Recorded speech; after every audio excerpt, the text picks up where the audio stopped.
You don't have the cards right now.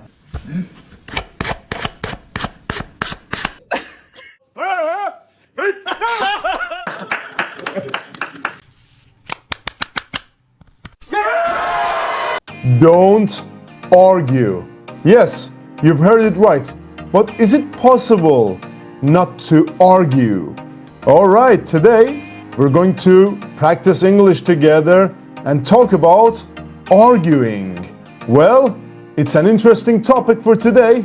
This is part 7A from American English File, 2nd edition, Book 4. Let's get to it. Okay, everyone, look at the pictures. What do you see? Couples. You can see a couple in the kitchen and you can see another couple in the car. Okay, now, what do you think the people are arguing about in each photo? Write your ideas down. And what were the arguments about? Okay, I need you to listen and check your guesses. All right, it's your turn. 4.2 Conversation 1. Where's my milk? It's not here. I haven't seen it. You must have finished it. I definitely didn't finish it. I was keeping some for my cereal this morning. You must have used it. Me? I never take anything from the refrigerator that isn't mine. You might have given it to the cat last night and then forgotten about it. The cat drinks water, not milk, so I couldn't have given it to the cat. Last night there was half a carton of milk in the refrigerator. My milk. Well, I don't know what happened to it. What are you drinking? Just coffee. Yes, white coffee. That's where my milk went. Well, you can go to the supermarket and get me some more. Okay, calm down. I'll go and get you some milk. Stop it. Get some help. Oh, well. Conversation 2. At the traffic circle, take the second exit. Why are you taking the third exit? She said the second exit. I'm sure it's this one. I remember when we came here last time. According to that sign, this is Sunrise Highway. Sunrise Highway? Oh no, we must have gone the wrong way. Of course we've gone the wrong way. We should have taken the second exit at the traffic circle. What's the point of having a GPS if you don't do what it says? Okay, I may have made a mistake. But if you knew the way to your cousin's house, then we wouldn't have to use the GPS. Turn around as soon as possible. Okay, the second one was more reasonable. So, in the first picture, the two people share an apartment and they are arguing because the man has drunk and finished the woman's milk. All right. And in the second one, they are arguing about how to get to the woman's cousin's house. So they're arguing about the address. Well, the first one was a little bit harsh. The second one was a normal argument. Good job. Now I need you to listen to some extracts from the conversations again and fill in the blanks with may have, might have, must have, couldn't have, or should have. All right, just listen and fill in the blanks. No worries, I've got your back. 4.3 1. You must have finished it. 2. You might have given it to the cat last night. 3. I couldn't have given it to the cat. 4. Oh no, we must have gone the wrong way. 5. We should have taken the second exit at the traffic circle. 6. Okay, I may have made a mistake. All right, very good. Must have, might have, couldn't have, or may have, should have. We call these past modals. But we're not done yet. First, in pairs, you and your friend. Which phrase or phrases in B mean you think it's very probable or almost certain that something happened or somebody did something? Which one or which phrases mean it's possible that something happened or somebody did something? C, it's impossible that something happened or somebody did something. And D, somebody did something wrong. Okay, very nice, not bad. With your friends, in these boxes, put A, B, C, or D. There's no rush. Read the sentences, process them here. All right. Now let's check. So you must have finished it. Okay, that's A. It's very probable. All right, that something happened or somebody did something. You might have given it to the cat last night. What is this one? It's B. It's possible that something happened or somebody did something. All right. I couldn't have given it to the cat. All right. She's certain. See, it's impossible that something happened or somebody did something wrong. So she's certain. All right. Next one. Oh no, we must have gone the wrong way. All right. So it's very probable that this has happened. Or we should have taken the second exit at the traffic circle. So D, somebody did something wrong. You shouldn't have done something else. All right, and the last one, okay, I may have made a mistake. All right, that is B. It's possible that somebody did something wrong or something happened. Now, as you can see today, we're talking about past modals. These things, must have, might have, couldn't have. Follow me. Now let's review what we did. First, listen. 4.4. 1. I must have left my phone at Anna's. I definitely remember having it there. You must have seen something. You were there when the accident happened. 2. Somebody might have stolen your wallet when you were getting off the train. He still hasn't arrived. I may not have given him the right directions. 3. She couldn't have gone to bed. It's only 10 o'clock. You couldn't have seen their faces very clearly. It was too dark. Okay, very good. So, just like what we did. First, look, we use must, may, might, couldn't, can't, plus have, plus past participle. To make deductions, we think that way. Or we think that something happened or somebody did something. Or speculate about past actions. We use must have when we are almost sure. We are sure that this has happened or this case is true. All right? Now, we use might or may have when we think it's possible, but we're not sure. Okay? Not bad. For example, somebody could have stolen your wallet when you were getting off the train. All right? So it's a possibility. All right? Now, in the next part, should have plus past participle. All right, listen to this one again. 4.5. We're going the wrong way. We shouldn't have turned left at the traffic light. It's my fault. I should have told you earlier that my mother was coming. All right, should is somehow like must. So use should have plus past participle to say that somebody didn't do something right, or you want to express your regret. For example, we shouldn't have left at the traffic light. That's regret, and that's something you have criticism about. All right, and you can use ought to have as an alternative to should have.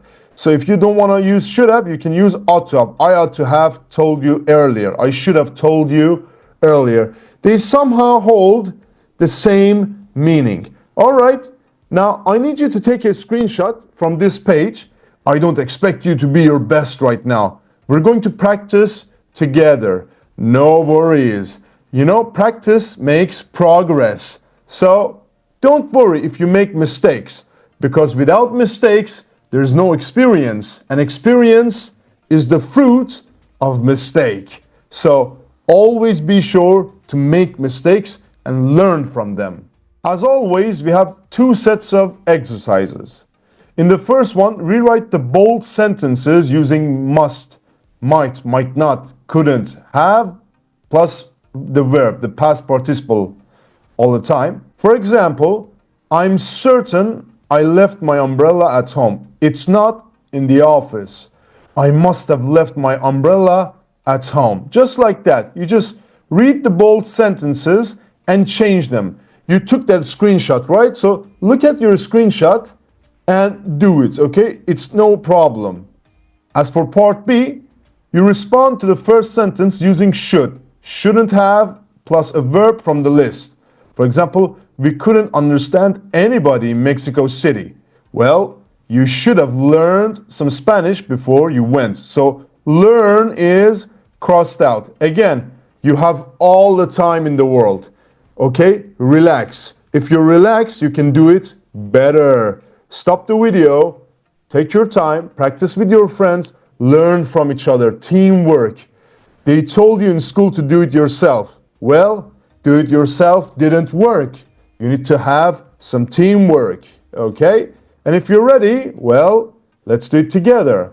Number 1, Holly's crying. Maybe she had an argument with her boyfriend. So okay, let's make the sentence together. She might have had an argument with her boyfriend. Number 2, I'm sure Ben got my email. I sent it first thing this morning. Ben must have read my email. Okay, number 3, I'm sure Sam and Ginny didn't get lost. They have a GPS in their car. Sam and Ginny couldn't have gotten lost. Past participle. Very good. You're doing okay with me. You saw Ellie yesterday? That's impossible. She was in bed with the flu. You couldn't have seen Ellie yesterday. All right? Maybe John didn't see you. That's why he didn't say hello. John might not have seen you. All right, number 6. I'm sure Lucy bought a new car. I saw her driving a blue Honda Civic. Nice car. I like that car. Honda Civic. Very reliable. Japanese. Okay, so Lucy must have bought a new car. Number 7. I'm sure Alex wasn't very sick. He was only out of work for 1 day. So Alex couldn't have been very sick. Number 8. They didn't come to our wedding. Maybe they didn't receive the invitation. They might not have received the invitation. All right, number 9. This tastes very sweet. I'm sure you used too much sugar. You must have used too much sugar. Okay, last one. It definitely wasn't my phone that rang in the movie theater. Mine was turned off. It couldn't have been my phone. You're very sure. All right, next part. Tom told me the date of his party, but I can't remember it. You should have or ought to have written it down. All right, so we're using this should, shouldn't have, plus a verb. All right, ought to, I told you, has the same meaning as should have. All right, ought to have, should have. Number 2, I was late because there was so much traffic. You shouldn't have come by car. The subway is much faster. Number 3, Amanda was rude to everyone at my party. Okay, you shouldn't have invited her. You know what she's like. Exactly. I don't have any money left after going shopping yesterday. You shouldn't have bought so many shoes. Did you really need 3 pairs? Okay, number 5. You look really tired. I know. I should have or ought to have gone to bed earlier last night. All right, number 6. The chicken's still frozen solid. I know. You should have or ought to have taken it out from the freezer earlier. Number 7. I think I have sunburn on my face. I'm not surprised. You shouldn't have sat in the sun all afternoon without any sunscreen. Number 8. Sue's in bed with a stomachache. Well, she shouldn't have eaten so much chocolate cake yesterday. All right, I don't expect you to get it all well. It's a good start. Practice makes progress. The more you practice, the more results you'll see. Very well, I'm really proud of you. You're doing great. My dear students, get your headphones ready. I need you to listen to these extracts again and underline the stressed words. How is have pronounced? Okay, Very good. Your turn again. 4.6. 1, You must have finished it. 2, You might have given it to the cat last night. 3. I couldn't have given it to the cat. 4, Oh no, we must have gone the wrong way. 5, We should have taken the second exit at the traffic circle. 6, Okay, I may have made a mistake. Okay, so look, you must have finished it. If you want to speak natural, you have to pay attention to the stress. You might have given it to the cat last night. Look, might have, must have, have. It's like have, must have, might have, couldn't have. All right, so it's a small sound. Very good. Now, I need you to do this in pairs. Again, you and your friend. Read the conversations and complete B's response with your own ideas, okay? So your answer may differ. Take your time, write your answers, and when you're ready, speak with your friends. Compare your answers. For example, it was my birthday yesterday. You should have told me. I can't find my phone anywhere. You must have left it at home. All right? These are my answers, okay? So your answer may be different. Okay, I definitely said we were meeting them at 7. They must have gotten lost. I'm so tired. I can't keep my eyes open. You shouldn't have gone to bed so late. Or number 5, I failed my history test. You couldn't have worked very hard. Number 6, why do you think Fiona and Brian broke up? Well, one of them might have met someone else. Uh-oh. Alberto didn't come to class yesterday. He might have been sick. And last one, we're going to be late. There's so much traffic. Well, we should have left earlier. But these are my answers. You write your answers and compare your answers with your friends. Speak it up. All you. So far, so good. I'm proud of you. Well, if you need, you and your friend, you can get a cup of coffee because we're going to speak together. Yeah, this is part 3, reading and speaking. We first speak, then we read an article together. So, in your experience, what do couples typically argue about? Do you think men and women use different strategies when they argue? In what way? Okay, and I added some questions. What are the most common reasons couples argue, and how can they be prevented? How can couples argue in a healthy way without damaging their relationship?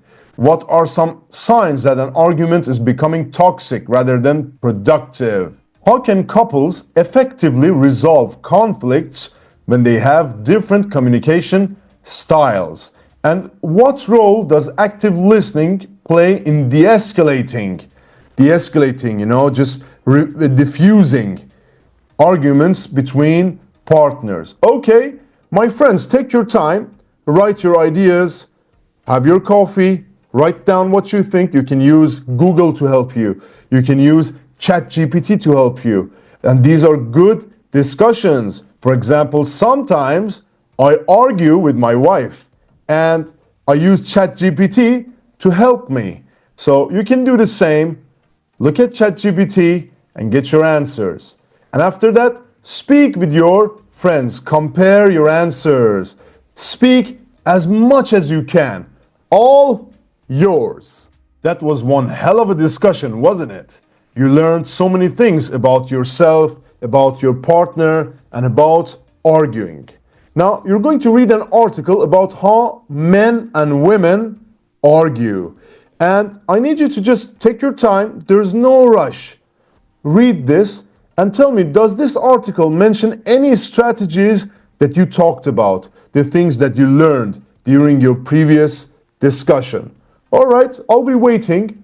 Stop the video, take your time, and read it, just like that. And always you can download the slides in the description part and read it yourself. No rush. A few minutes later. How men and women argue. Damien Whitworth investigates gender differences when couples argue. In Gapun, a remote village in Papua New Guinea, the women take a very direct approach to arguing. Linguist Deborah Cameron tells of an argument between a husband and a wife.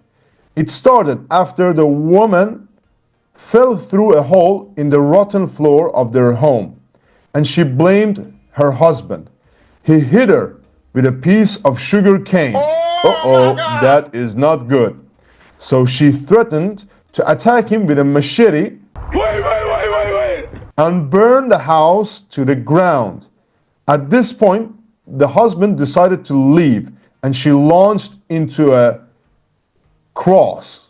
What is that? A traditional angry tirade of insults and swear words directed at the husband with the intention of it being heard by everyone in the village. You are a garbage man, you hear? You built me a house that I just fell down in. Then you get up and hit me with a piece of sugar cane. The fury can last for up to 45 minutes, during which time the husband is expected to keep quiet. Such a domestic scene may be familiar to some readers, but for most of us, arguing with our partners is not usually such an expulsive business. Human beings argue about everything, but are there any differences between the sexes in the way that we argue? Okay, I'm curious, I want to know as well. In fact, according to John Gray, author of Men Are From Mars, Women Are From the Venus, the 1990s bestseller, I suggest that you read this book. It's a very good book, and you can learn so many things, and you can also develop your English. All right? Men prefer not to argue at all whenever possible. To avoid confrontation, men may retire into their caves and never come out. I do the same. They refuse to talk and nothing gets resolved. Men would rather keep quiet and avoid talking about any topics that may cause an argument. Women, however, are happy to bring up relationship matters that they would like to change. All right, I totally agree, because these things happen to me as well. Edward, 37, a writer, says I'm useless at arguing. There are things that bother me about my partner, but when I finally say something, I am too slow to win the argument. I can only argue convincingly when I have all the evidence to back up my argument ready to use, but I'm too lazy to do that. I think women on the whole are more practiced at arguing or more interested. He's right, I agree. Christine Northam, a counselor with Relate, a marriage counseling service, agrees with the view that men have a greater tendency to withdraw. Women say, he won't respond to me, he won't listen, he thinks he is right all the time. However, the younger men that I see tend to be much more willing to understand their own feelings and talk about them. Older men find it more difficult. However, she adds that women are also capable of the withdrawal technique. Oh yes, women are very good at doing that too. They change the subject or cry. Crying is a good tactic. Oh boy, old days are coming back. And then the poor man says, oh my God, she's in tears. I don't argue a lot, but I do cry a lot, says Sarah, 32, an advertising executive. I'll say something hurtful to him and he'll say something equally hurtful back, and then I'll be in a flood of tears. I call my friend and she says, where are you? In the bathroom, I say, and then when I finally come out after half an hour, he's just watching TV as if nothing happened. Emotional, damn it! Norton says everything goes back to our upbringings. The stereotypical stuff we have all been fed. We are very influenced by the way our parents were, or even our grandparents. The way you deal with emotions is learned in your family. To understand this and then make a conscious decision that you will do it differently requires a lot of maturity. So it's not very easy. It's not overnight. It requires some time and practice. Well, I'd say that I agree with everything that this article says. I don't know about you. Now, you're going to read it again and mark the sentences true or false. But one more thing. Underline the parts of the article that give you the answers. Yeah, that's the trick. Take your time. I'll be waiting for you. Again. A few moments later. Moment of truth. Okay, the argument Deborah Cameron describes happened because a wife considered her husband responsible for an accident she had. True, that machete situation. In Papua New Guinea, when a woman is arguing with her husband, he's supposed to reply to his wife's insult. Nah, he's supposed to listen and keep his mouth shut. All right. Number 3, John Gray says that men are more assertive in arguments than women. That is false. Men prefer not to argue at all, wherever possible. Number 4, Edward thinks that he could win arguments more often if he were better prepared. Okay, yeah. You can say, I can only argue convincingly when I have all the evidence to back up my arguments ready to use. Number 5, Christine Northam says that older men are less able than younger men to talk about their feelings. Well, that is true. The younger men that I see tend to be much more willing to understand their own feelings and talk about them. Older men find it more difficult. Okay, number 6, she says that some women start crying during arguments only because they get truly upset. No, that is false. Crying is a good tactic, if you know what I mean. Number 7, Sarah thinks that her boyfriend is insensitive to her crying. That is correct. When I finally come out after half an hour, he is just watching TV as if nothing happened. All right, that is a strategy. And number 8, Christine Northam believes it is not difficult to learn new ways of dealing with arguments. Well, that is false. The way you deal with emotion is learned in your family. Yeah, to understand this and then make a conscious decision that you will do it differently requires a lot of maturity. You have to work on yourself to make a difference. Now, before we finish this, there are some highlighted words. Again, you can check these highlighted words in your dictionary or Google Translate or even ChatGPT and teach them to your friends. And last but not least, do you agree with what the text says about different way men and women argue? If you disagree, why? Why or why not? All right, back to you. Speak it up with your friends. We talked about it. We read about it. It's time to listen about it.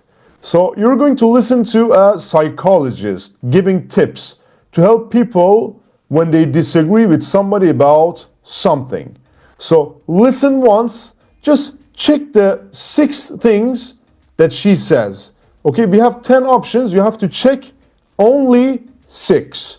All right, if you're ready, listen and check. 4.7. In life, we sometimes have disagreements with people. It could be with your partner, with your boss, with your parents, or with a friend. When this happens, the important thing is to try not to let a difference of opinion turn into a heated argument. But of course, it's easier said than done. The first thing I would say is that the way you begin the conversation is very important. Imagine you're a student and you share an apartment with another student who you think isn't helping out with the housework. If you say, "Look, you never help out with the housework. What are we going to do about it?" the discussion will turn into an argument. It's much more constructive to say something like, "I think we'd better take another look at how we divide up the housework. Maybe there's a better way of doing it." My second piece of advice is simple. If you're the person who's in the wrong, just admit it. This is the easiest and best way to avoid an argument. Just apologize to your roommate, your parents, or your husband, and move on. The other person will have much more respect for you if you do that. The next tip is don't exaggerate. Try not to say things like, "You always come home late when my mother comes to dinner," when maybe this has only happened once before. Or, "You never remember to buy the toothpaste." This will just make the other person get very defensive, because what you're saying about them just isn't true. If you follow these tips, you just might be able to avoid an argument. But if an argument does start, it's important to keep things under control, and there are ways to do this. The most important thing is not to raise your voice. Raising your voice will just make the other person lose their temper too. If you find yourself raising your voice, stop for a moment and take a deep breath. Say, "I'm sorry I shouted, but this is very important to me," and continue calmly. If you can talk calmly and quietly, you'll find the other person will be more ready to think about what you're saying. It's also very important to stick to the point. Try to stay on the topic you're talking about. Don't bring up old arguments or try to bring in other issues. Just concentrate on solving the one problem you're having and leave the other things for another time. So, for example, if you're arguing about the housework, don't start talking about cell phone bills too. And my final tip is that if necessary, call time out, like in a basketball game. If you think that an argument is getting out of control, then you can say to the other person, "Listen, I'd rather talk about this tomorrow when we've both calmed down." You can then continue talking about it the next day when maybe both of you are feeling less tense and angry. That way, there's a better chance that you'll be able to reach an agreement. You'll also probably find that the problem is much easier to solve when you've both had a good night's sleep. But I want to say one last thing that I think is very important. Some people think that arguing is always bad, but that isn't true. Conflict is a normal part of life, and dealing with conflict is an important part of any relationship, whether it's 3 people sharing an apartment, a married couple, or just 2 good friends. If you don't learn to argue constructively, then when a real problem comes along, you won't be prepared to face it together. Think of the smaller arguments as training sessions. Learn how to argue cleanly and fairly. It will help your relationship become stronger and last longer. All right, very good, very nice. So check with your friends. What did she mention? Think carefully what to say when you begin a discussion. Say sorry if something really is your fault. Don't say things that aren't completely true. Don't shout because you're going to make the other person angry as well. And don't talk about things that aren't relevant to the argument, the past stuff. And there was another one, I remember, yes. Postpone the argument until later when you have both calmed down. Very nice, good points. This isn't English class, if you know what I mean. Now, I need you to listen again one more time and try some note-taking. Note-taking is very essential, especially if you want to study abroad. If you want to take TOEFL exam, first you need to know how to note-take. Well, listen, take your notes, and then we'll check the notes together. All right, one more time. 4.7. In life, we sometimes have disagreements with people. It could be with your partner, with your boss, with your parents, or with a friend. When this happens, the important thing is to try not to let a difference of opinion turn into a heated argument. But of course, it's easier said than done. The first thing I would say is that the way you begin the conversation is very important. Imagine you're a student and you share an apartment with another student who you think isn't helping out with the housework. If you say, "Look, you never help out with the housework. What are we going to do about it?" the discussion will turn into an argument. It's much more constructive to say something like, "I think we'd better take another look at how we divide up the housework. Maybe there's a better way of doing it." My second piece of advice is simple. If you're the person who's in the wrong, just admit it. This is the easiest and best way to avoid an argument. Just apologize to your roommate, your parents, or your husband, and move on. The other person will have much more respect for you if you do that. The next tip is don't exaggerate.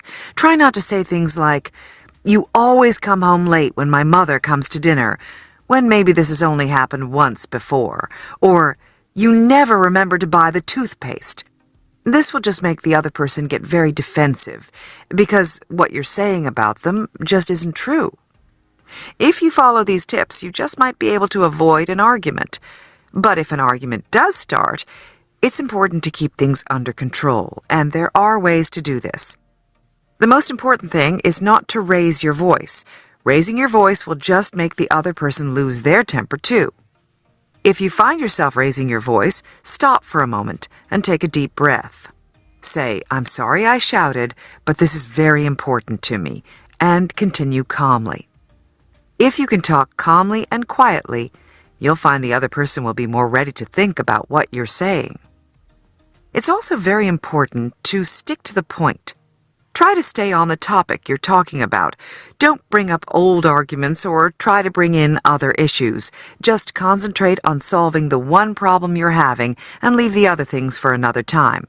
So, for example, if you're arguing about the housework, don't start talking about cell phone bills too. And my final tip is that if necessary, call time out, like in a basketball game. If you think that an argument is getting out of control, then you can say to the other person, "Listen, I'd rather talk about this tomorrow when we've both calmed down." You can then continue talking about it the next day when maybe both of you are feeling less tense and angry. That way, there's a better chance that you'll be able to reach an agreement. You'll also probably find that the problem is much easier to solve when you've both had a good night's sleep. But I want to say one last thing that I think is very important. Some people think that arguing is always bad, but that isn't true. Conflict is a normal part of life, and dealing with conflict is an important part of any relationship, whether it's 3 people sharing an apartment, a married couple, or just 2 good friends. If you don't learn to argue constructively, then when a real problem comes along, you won't be prepared to face it together. Think of the smaller arguments as training sessions. Learn how to argue cleanly and fairly. It will help your relationship become stronger and last longer. All right, very good, very nice. So, check your notes with your friends. There's no rush. So, the way you begin the conversation is very important. If you're in the wrong, admit it. This is the easiest and best way to avoid an argument. Apologize and move on. The other person will have much more respect for you. So if you're real, you will be respected. Remember that these are very important. Guys, I'm 33 years old and I just learned how to argue well, productively, constructively. Don't exaggerate. This will just make the other person get very defensive. And do not raise your voice. Raising your voice will just make the other person lose their temper too.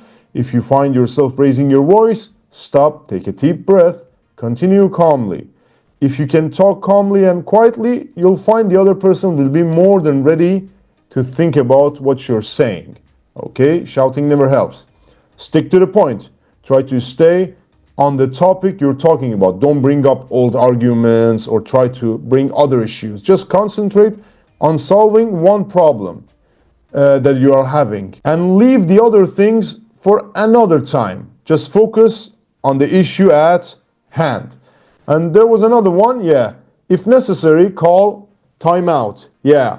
You can then continue talking about it the next day when maybe both of you are feeling less tense, angry. That way, there's a better chance to get results. So now you know how to argue in a good way, in a productive and positive way.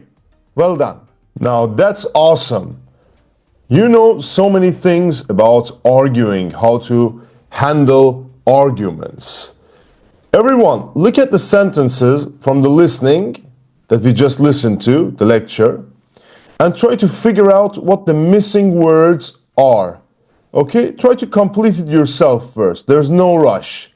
Yeah. For example, but of course it's easier said than done. Yeah? All right. Do the rest. Now, let's listen and do it together, if you're ready. 4.8 1. But of course, it's easier said than done. 2. If you're the person who's in the wrong, just admit it. 3. It's important to keep things under control. 4. Raising your voice will just make the other person lose their temper too. 5. Stop for a moment and take a deep breath. 6. It's also very important to stick to the point. 7. There's a better chance that you'll be able to reach an agreement. 8. Dealing with conflict is an important part of any relationship. Brilliant! Now you know so many expressions. I have a mini grammar for you. Men would rather keep quiet and avoid talking about any topics that may cause an argument. Listen, I'd rather talk about this tomorrow when we're both calmed down. Alright, so we use would rather with the base form. Would rather keep, I'd rather talk, the base form, as an alternative to would prefer. Okay, let me give you an example. I'd rather go on vacation in July than August. Would you rather stay in or go out tonight?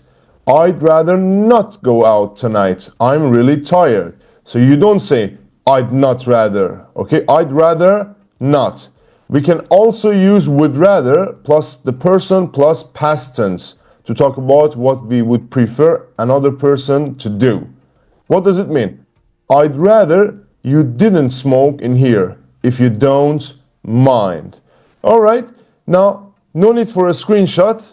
We're just going to practice this together. I need you to rewrite the sentences using would rather. So would rather and the base form. Do you remember? Okay, let's do it together. I prefer to go to the movies than to a dance club. So you can say, I'd rather go to the movies than to a dance club. It's very easy. Number 2, I'd prefer not to go to the party if my ex is going to be there. So you can say, I'd rather not go to the party. Alright? Now next one, would you prefer to meet on Thursday morning or afternoon? Would you rather meet on Thursday? And the rest goes on. My wife would prefer not to fly.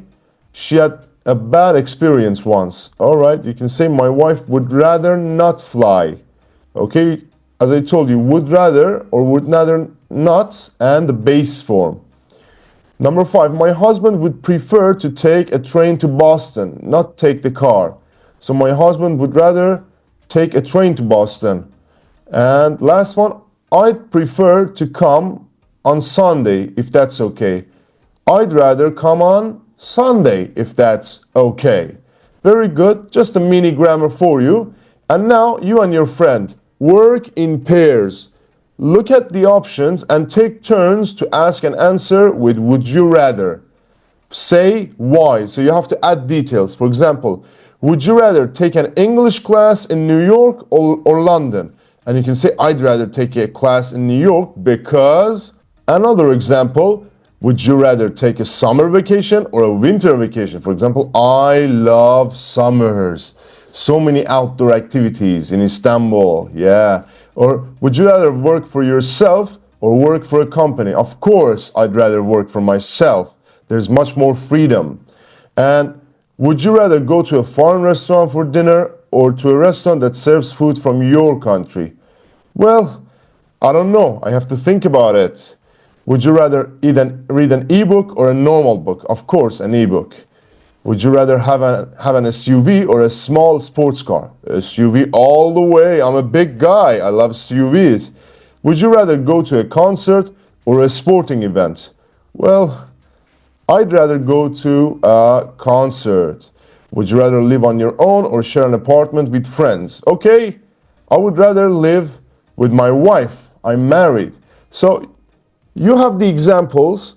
Try to take your notes first and then speak as much as possible. Share your experiences. Add details. All you. Verbs often confused. Yes, there are some verbs that we use by mistake. I'll explain more. Look at some extracts from the listening in the part 4 that we did. Circle the correct verb. what does the other verb mean? Okay, let's do it together. Try not to say, you never remember to buy the toothpaste. So remind means make someone remember. Okay, this song reminds me of last summer. If you follow these tips, you might be able to avoid an argument.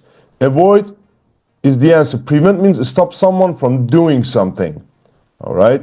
That's why you shouldn't mix these two. Or the most important thing is not to raise your voice. Rise is something else. Rise means to go up. The sun rises.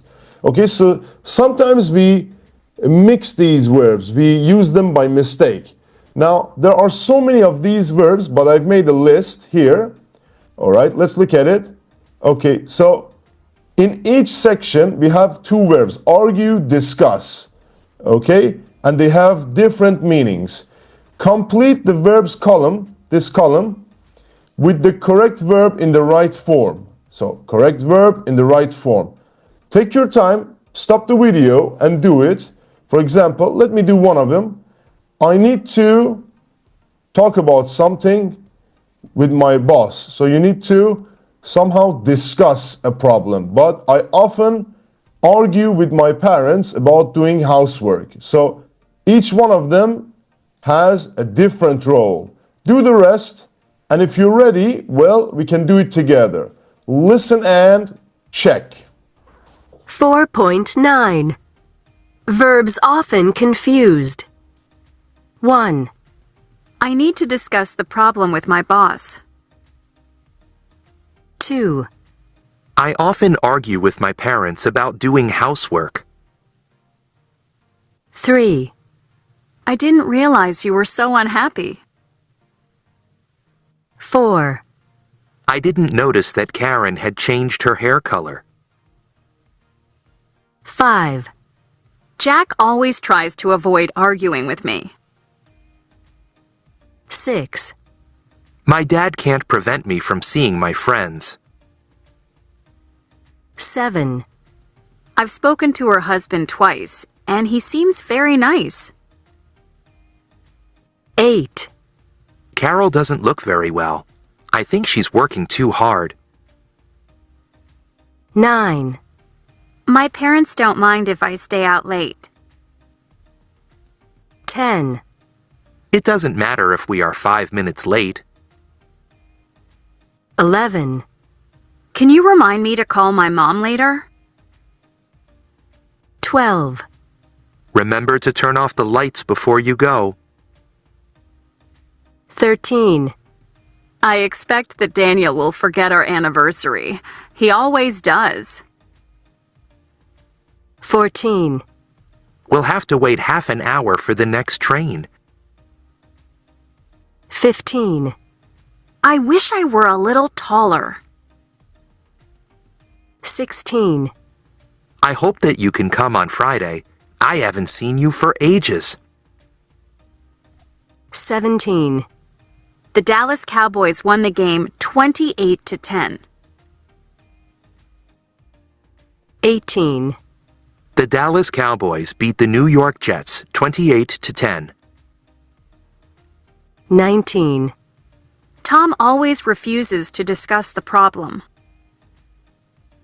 20. Tom always denies that he has a problem. 21. The cost of living is going to rise again this month. 22. It's hard not to raise your voice when you're arguing with someone. 23. Last night, I came home and lay on the sofa and went to sleep. 24. I laid the baby on the bed and changed his diaper. 25. The men had been planning to rob the bank. 26. If you leave your bike unlocked, somebody might steal it. 27. I think I should warn you that Liam doesn't always tell the truth. 28. My teachers are going to advise me on what subjects to study next year. Well done. Very good. Now, I have another homework for you. I need you to write your own sentences with these verbs. That way, you can remember them easily. Now, let's test your memory. Okay? You need to use these and fill in the blanks. Let's see. Do you mind if people are late when you have arranged to meet them? Or do you think it doesn't matter? Can you usually remember family birthdays, or do you need somebody to remind you? Number 3, have you ever been robbed when you were on vacation, and what was stolen from you? What would you advise people to do if they want to come to your country in the summer? And what would you warn them to be careful about? And last one, do you think taking vitamin C helps to prevent colds? What other things can people do to avoid catching colds? All right, very good. You have a good memory. Now we have 5 questions. Write your answers to these questions and speak with your friends. Speak as much as possible and give details. Why you do it, why you don't do it. Okay? All yours. And there you have it. Everyone, thank you for watching. Now you know how to argue. You can use past modal verbs, and at the same time, you can use the words in the right place. Remember, remind. Okay? And you can download the slides in the description part. If you have any suggestions for me, you can always put a comment down below and I will get back to you. And next session is coming right up. It's going to be workbook. So don't miss the chance to practice what you learned with me. All right? Last but not least, make sure to like and subscribe. Your support helps me in my work. And I'll be seeing you very, very, very soon. The show goes on. Bye-bye.